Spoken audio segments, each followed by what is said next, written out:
Yo, what's going on YouTube? It's your boy Bucky, and I'm back again with another video, man. Today, as y'all can see, man, by the title, it says the creepy billionaire rapper sold sells to the white Diddy, Michael Rubin. I've seen a lot of photos with rappers and having Meek Mill do a bunny thing. Meek, because you got your ass beat in tennis. You got your ass beat. Keep going. Count out loud. 6, 7, 8, 9, 40, 41, 42. Lil Baby getting hugged up against him with Kyle Kuzma. They hugging up on Lil Baby. It's just freaking wild. Well, gonna go ahead and get straight to it, man. I don't know, Michael. But a lot of times, the nerdy whites, they want to partner up with the kids at the cool table. Snoop told a story one time where he said the dudes from Uber was with Suge, and they begged Suge to come introduce them to Snoop. These dudes be going to Seed Capital. I just want to be around Kevin Durant. I want to be around Nas. I want to be around all of these cool people that I grew up on. I was the nerdy dude. Now I got enough money to mesh with them. Everyone knows that money rules the world, and the rap game is no exception to that rule. But the puppet master behind many iconic artists is a truly sinister and creepy man. Michael Rubin is an industry tycoon, and his name really started circulating along with this embarrassing clip of gangster rapper Meek Mill, as some of you may recall, where bro was literally bunny hopping like an absolute psychopath on camera.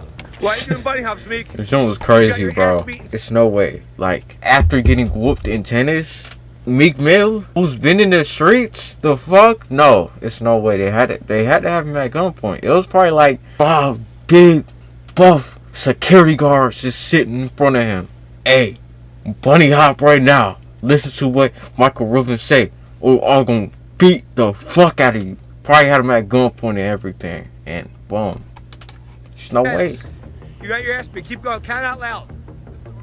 Count out loud. And it's slowly coming to light that he is your favorite rapper's favorite billionaire, orchestrating a large network of young black talents across hip-hop and even sports. Even the likes of 50 Cent have been seen clowning rappers close to Michael Rubin. From the outside looking in, it seems like Bro, 50 Cent don't be capping, bro. He be speaking the real. This why I don't go to no party, Puffy and the man. The fuck going on here? Get the fuck off my young nigga. What the fuck? Have been seen clowning rappers close to Michael Rubin. From the outside looking in, it seems like a pretty good idea to associate yourself with a billionaire, as there are countless benefits being tied to such wealth. But the quote-unquote benefits that Michael Rubin comes with tend to be questionable at best. Don't be making fun of me when I'm drunk. You're gonna get another drunken hug tonight. I don't care what anyone says. What the fuck? We're gonna get drunk and hug tonight? Are you fucking serious? Nah, this dude's freaking sick, dog. Hell no. Don't be making fun of me when I'm drunk. You're gonna get another drunken hug tonight. I don't care what anyone says. You're getting a drunken hug. You too. You too. Drunken hugs are coming tonight. It's your boy Luis, Hell nah, and bro. today we're gonna unpack. They definitely fucking. It's already bad we just saw Meek Mill with Diddy. We know what Diddy did, but they're definitely fucking. That's crazy. Settle and hold that Michael Rubin has on hip hop culture. But before we get ahead of like, ourselves, look how he hugging Lil Baby. This nigga got his whole arm around him, bro. You don't see friends doing it.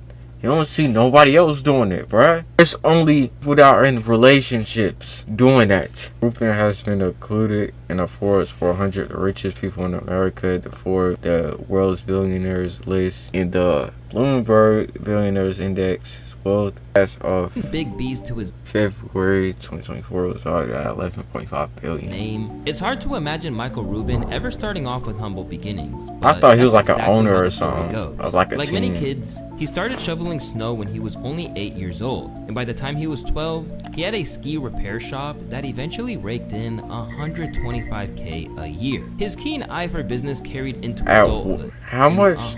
And by the time he was 12, he had a ski repair shop that eventually raked in $125K a year. His keen eye for business carried into adulthood, and perhaps his most important money move came in an early investment with Fanatics, the top sports merchandise company in the entire world. This wasn't a one-off expense though.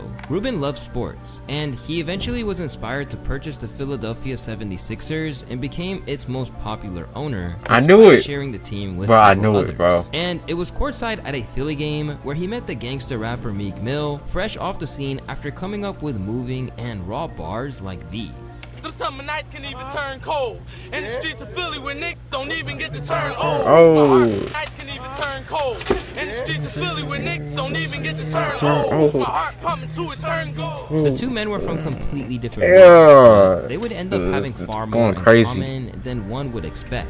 And they would begin to bond over sports, business, and more. As conversation continued, no one would expect the camp. So what if he was never at that courtside game? They never met. I don't think Meek Mill will still be getting the same amount of crazy. Yeah, because he still was with Diddy, so. Can of worms that was about to burst open from this single interaction. And it would change the course of modern rap entirely. So my daughter was just talking to Nikki, and Meek's like, you know, in his way, he's like, who are you? I'm like, you know, the Sixers guy. No. And then within a second, what I loved about Meek from the moment I met him, he just started peppering me with business questions. Like, hey, if I want to do this, how would you do that? And if I want to do this in sports, and if I want to put this deal together. In a lot of ways, he was a similar version of me from a completely different environment. They continued to meet a few times as a friendship was truly beginning to form, and in their talks, Ruben. I'm gonna need y'all to subscribe. I'm saying y'all see these percentages over here? I am grateful for having 7%. I really want that to go up. Seriously, all you gotta do is one click and you're subscribed. Eventually learned about Meek Mill's ongoing legal struggle. One night, maybe we'd hung out at the games maybe 10 times, and we were at halftime. And I'll remember this for the rest of my life. I said, hey, I'm going with some friends to the Borgata afterwards. You want to come? He said, I'm not allowed. I'm like, do you need permission from your mom? That's literally what I said to him. I said, you need permission from your mom? I was joking. I was being a wise ass. Yeah. He's like, no, I'm on probation. I'm like, how's this probation thing work? He's like, I'm not allowed to leave. You can't go across the bridge. 10 minutes. He's like, I'm not allowed. I'll get arrested. I'm like, what'd you do again? You see, Meek Mill was under serious pressure from a 2007 incident involving a case where he was locked up for illegal fire and possession. He got 2 years behind bars plus 5 years probation. And I remember that cover, bro. That's from the freaking Train Chasers 4. Yep. I know it. Period was supposed to expire. A hard-ass judge continued to hold him on a legal leash. And things would not change for him as he grew older, even though his rap career was flourishing. In 2017, Meek picked up more probation charges for popping Willie and getting mixed up in an airport brawl, violating his current restrictions. And when Michael heard about his new friend's struggle and realized it was a problem on the judge's end, he decided to step in. I'm not gonna say who I called. I started calling people of importance to find out, is everything he's telling me true? Like, I was hearing all I was hearing was everyone loves him, but he's got this crazy judge. But you know what? I want to make sure I'm always on guard. If you're in my situation. I remember that, bro. That was a whole Meek Mill protest, and that dude literally got locked up for literally riding dirt fights like they do in Philly all the time. Philly, freaking Baltimore, all of that. Got locked up for doing that junk, and like boom, it was like, oh, we not freeing him, bro. The privilege is taken away from him and stuff. Nah, they was doing him dirty. I'm not even kidding. It was so crazy. And so I kept getting back. He's done everything he's been asked from a probation perspective. You know, he's well liked. He's a good guy. Yeah, he's a little bit on rap time sometimes, but this is a good guy. You know, he's doing lots of charitable things. I wrote this letter, which I never thought it would become public. It became very public. I wrote this letter and basically talked about my relationship with him. I basically said, like, look, this has become one of my closest friends. Like, you know, he knows my daughter well. He knows my mom. You know, he knows, all of my, partners in the Sixers. Despite Ruben's letter and his appearance in court during the hearing, the judge still sentenced Meek to 2 to 4 years in prison. This was a shocking verdict considering everyone involved had strongly recommended against prison time, including the parole officer. It was abundantly clear that the judge had a vendetta against the young Philly native, but lucky for Meek, he had a billionaire friend in his corner of the ring. I look at Meek, and he always wants to be Mr. Tough Guy. His eyes turn pink. There's tears coming out of his eyes. I can't remember the last time anything made me tear up. I have tears coming out of my eyes, and I looked at him. I'm like, I will not stop until you're out of prison and she's off the bench. And that's exactly what he sought out to do, pouring over $6 million alongside Jay-Z. Dang, so that's how he became locked in with Michael Rubin, bro. So imagine if none of that would have happened. He would have still been locked up. Or just imagine if he would never met him. Damn, bro, I can't even think of that, dog. To hire the best investigators in that's the man who helped him get out of prison. That's one of the people that helped him, that fought for him to get out of prison, dude. Lawyers to fight for Meek's freedom. And to Millie, it meant the world. You're now sitting in an orange jumpsuit, and you're still smiling from ear to ear. I don't get it. Like you said, if it were me, I'd be so mad. How are you happy? Meek sat there, thought about it for like a minute. He said, Robert, I've been sent to prison 3 times for never committing a crime. This is my entire life. I've been in and out of this thing my entire life. This is the first time people are fighting for me. You're here to see me today. You know, Michael's been here 20 times. There's a crusade to free Meek.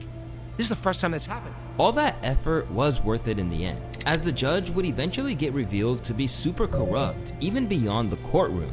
Aside from multiple weird cases on her end, I'm not surprised though, cause they literally like locked this man up for literally riding dirt bikes. And all these people that be riding dirt bikes throughout Philly, Baltimore, New York even, you know what I'm saying? You decide to go straight in Philly. So they went and got Meek Mill for riding dirt bikes. Like for riding dirt bikes. And gave him 2 years, 2 to 4 years for it. Really? Y'all want him to even win. demanded he drop her name in a song. Some pretty strange behavior. But the real win in all this was for Michael Rubin, who was quickly being hailed as a model billionaire and culture icon. He kept riding this wave when he established the Reform Alliance with Jay-Z to combat legal system failures. We said we're gonna get 1 million people that are on probation or parole that shouldn't be out of the system.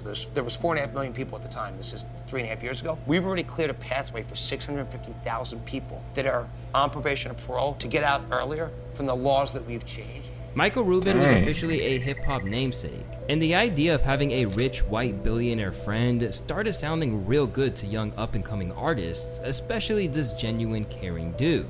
Let's keep this real. When you're financially successful, it's easy to give money away. Okay, I give lots of money away. That's easy.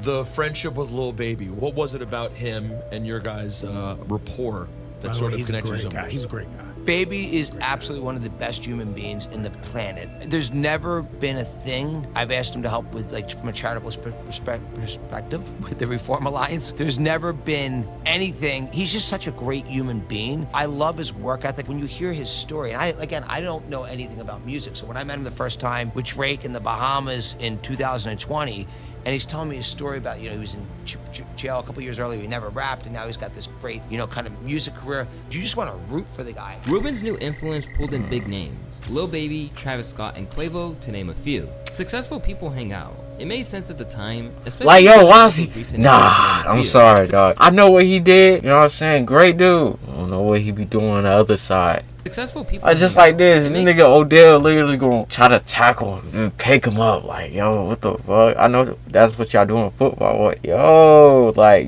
yo, nah. Made sense at the time, especially given Michael's recent investment into Meek Mill. But a noticeable pattern began to emerge in these relationships that made people question his intentions. Why are you doing bunny hops, Meek? Because you got your ass beat in tennis. You got your ass beat. Keep going. Count out loud. Stuff like that. That's freaking insane. Bro, this is some house slave type shit. I'm gonna hop for you, massa. When he lost, he went straight to hopping too. Man, the rap game is nothing but a modern day plantation. I discussed the situation in much more detail in my video about how Meek Mill destroyed his career. But one takeaway from that video is that this was all weird behavior for a man like Meek Mill. A respected street artist who really portrays the image of a gangster, it just felt really weird for him to do something like this. And due to all the negative publicity he was receiving, Meek Mill tried to explain that this was a game played in prison. But of course, that only got him flamed even more. Someone tweeted at him, how much did they pay you to do this? This is the first time he's addressed it. Bro, every single situation I see that somebody's doing, they literally ask, yo, bro, how much did they pay him to do this? Like, stuff like that, bro, literally. There's all these Diddy rumors about Meek. There's this, what I believe to be a fake off, and Diddy engaging in some wrestling for the cereal like he used to do with, like he said he used to. People have this assumption that Meek is doing zestivities with Diddy or potentially gay. I don't believe that. So he says, this is a game I started from prison. We used to make killers do bunny hops when they lost because it was too hostile for money. A YouTube channel, the link. This be us. I'm gonna get Ruben to bunny hop for me, okay? LOL. I'm gonna teach him D-Thang hop. D-Thang, yo, dog. Nah, that's worse. He could've just been real and been like, oh, yeah, they got me the bunny hop, you know, such and such like that. He ain't have to go high about it. I mean, that's probably what they do. I don't know. I've never been to prison. I've never been to jail. None of that. And I plan on never going. You know what I'm saying? But that don't sound right, dog. Do you The fact think that he hop said is crazy? We used to do this in prison, and we used to make killers do bunny hops. This is one of those things where if Meek was right next to me and showed me the phone, anybody really, I'm looking at him like, dog, that is not what you want to send out. You Yeah, used to make like killers do bunny hops. What? What are you talking about? And then I'm gonna get Ruben to I don't know. This is the thing. That sounds wild. Like make killers do bunny hops. Oh, okay. Him getting Michael Rubin to bunny hop for him has no effect on Michael Rubin. Most people don't even know Michael Rubin is the owner of the company that he owns. The clip of him doing bunny hops got so much attention that it resurfaced amid the Diddy allegations a while back as well. To make matters worse, this wasn't an isolated incident, as Lil Baby was another rapper who was a victim of one of Rubin's house bets that caught people's attention, and not for a good reason. What's the bet? I go to sleep from 5 to 4, you get 6 braids. 6 braids coming off your head. 6 braids off the back of your head if you fall asleep from 5 p.m. until 4 a.m. My entire head. Bet. Bets between friends aren't unheard of, but the eerie part of all of this is that we never even seen Rubin lose. It leads us to ask questions like, is Lil Baby really gonna get into Rubin's bed and shave his hair? And if Meek lost that bet, Okay, I didn't hear all that, but that's crazy. Like, excuse me? anyone else, is he really letting his homies post the video online? The answer is obvious, and the truth becomes crystal clear when we see Kanye, one of the most high self-esteemed humans to ever walk Earth at this point, get talked down and demeaned on a post. So this is what really happens with Peter, Evie, Kanye, what we do on our way to a Vogue event, ribs and french fries. So, what does Rubin have to say about all this? Well, he will tell you that these are all mutually beneficial relationships, and the business mogul knows he can get to these successful artists for tips and ideas as well. You were asking about Baby before, like, you know, does he come to me for advice? He comes to me for business advice all the time, but I go to him for advice on stuff too. I'll ask him like, hey, well this, you know, is this a good idea or a bad idea? While this could be true, the real benefit for Rubin, besides whatever freaky stuff is going on behind closed doors, is the marketing leverage that hip-hop superstars give him and his companies. And rather than being a pushover guy paying these rappers to be around and do his bidding, it really seems like Rubin is the guy calling the shots. Even in this incident with Meek Mill on a private jet. Mike, get up off me, dog. You heard me, Mike? Get up off me, man. Look, this man on my legs, y'all. Get this man. The fuck? Oh hell no, bro. We on this plane explaining its levels to this pause shit. LOL. You mean by pause shit? You mean zest? Insane. Like yo, like and then put stop touching me. Oh yeah, they be fucking. Get up off me, man. Look, this man on my legs, y'all. Get this man. Don't be making fun of me when I'm drunk. You're gonna get another drunken hug tonight. I don't care what anyone says. You're getting a drunken hug. You too. That's You too. insane. Drunken hugs are coming tonight. This isn't all speculation either, as we've seen him utilize a culture shifter like Lil Baby to promote his Fanatics gear on the track Merch Madness, a campaign where tons of merchandise was given out to fans. These rappers were playing chess, but Michael Rubin had them in checkmate from the beginning, pulling rappers into— It's like, I don't know, bro. I don't want to say this and then get packed up the next day, but it's like he's trapping these rappers and these athletes, and he'll do like a little thing for them, whatever. It's like he did with Meek Mill, which was a good thing. You know what I'm saying? He got him out of jail, but it's like he's trapping him, making them fall in love with him and fuck them, just like what Diddy did. Insane work. Business endeavors and still capitalizing on their influence. His use of rappers as pawns is enough to make you speculate his intentions, but the real red flag begins to dissolve whenever we look at his more elevated— Oh, there goes CJ Stroud. But the real red flag— We see CJ Stroud right there. Whenever we— CJ Stroud, freaking, I think that's Jordan Love from the Packers. Oh, hey, that's crazy. look at his more elevated social life, specifically his strange white parties. You gotta investigate this Michael Rubin party a little bit further. Y'all don't think it's a little strange? Like, yo. Right, W Joe Budden, bro. But that, you know what I'm saying? Hey, keeping it real, you know what I'm saying? They don't like when people keeping it real. They try to everything to literally tear down the person that's keeping it simple. What? Help me out. The consistency of the A-list celebrities that go there. The hugging. What other party in the universe do you see that many of that level A-list people at the same spot at the same time. This annual Michael Rubin white party isn't what it sounds like, but might just be as strange and worth investigating, and most of all, disturbing in its nature. Hey, that's why I said White Diddy in the thumbnail. Lil Waster, he wasn't wrong. White Diddy, because he's really White Diddy, bro. Look at all these athletes here, bro. I think that's Aaron Donald. I don't know who that is. That looks like Aaron Donald from here. I don't think that's Aaron Donald. Freaking Killian with that, I forgot his name, the soccer player. We see Grant Williams here, and we saw that Grant Williams video. I know it's a team thing, but that's still crazy. They was coming up to him, slapping his butt. The next game, one game at a time. We can't look too far ahead. Ouch.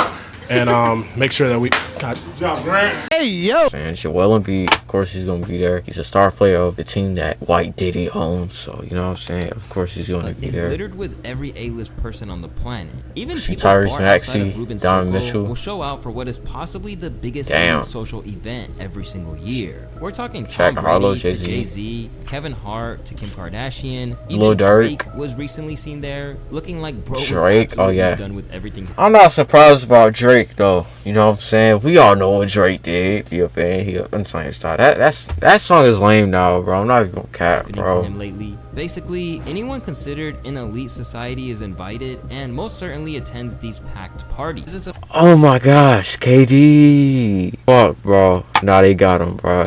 Guys like Baby, Quavo, and Meek, who are all far below the status of these other guests. Damn, their KD. attendance seems a little bit out of place, and questions got raised, especially when they found themselves in more questionable scenarios at the hands of Michael These Rubin. niggas like hugging What on. in the is this? Ain't no fucking way. Like, dog. This what I was talking about. The White Diddy and Kyle Kuzma was both sandwiching freaking Lil Baby, bro. The fuck? These motherfuckers got him in a reverse Oreo and he's showing all teeth. That guy, Michael Rubin, he needs culture. I listened to him on a podcast and all he talked about was trying to sell to culture. Well, here's the thing. You having $1 billion don't matter if he's don't fuck with you. So what is it in your benefit to do? Befriend this. Befriend the hottest, like throw the best parties. Who knows how much money? He probably lost millions off of this party. With the Diddy party activities coming to light, Literally, it's bro. no surprise on at the Michael Rubin estate. With culture floating around the Puff Circle just 20 years ago, the same strange occurrences seem to be unfolding. Tom Brady? Hey, White Diddy probably just got some ass from James Harden. Pause. I know it sounds crazy to say. He probably just got that White Diddy meat. Pause. Yo, that sounds wild. Fuck. Devin Booker. Tom Brady. Damn, bro. Y'all niggas going outside. Especially given his relationships with the top of hip-hop. And now we're left to wonder why what lies ahead seems both familiar and uncertain. Yo, what the f?